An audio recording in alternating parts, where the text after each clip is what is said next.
حضرت جابر بن سمرہ رضی اللہ تعالیٰ عنہ، یہ حدیث صحیح مسلم میں ہے، وہ کہتے ہیں کہ اللہ کے رسول صلی اللہ علیہ وسلم کے سامنے ایک شخص کی لاش لائی گئی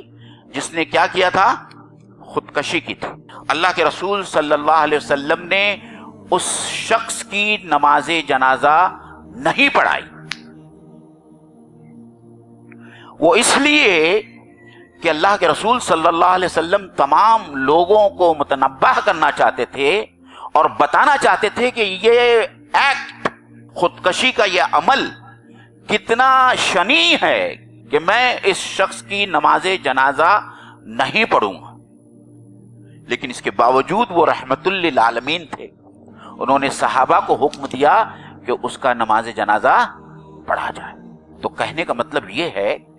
کہ اللہ کے رسول صلی اللہ علیہ وسلم کی نظروں میں خودکشی کرنے والے کا یہ جرم کتنا سنگین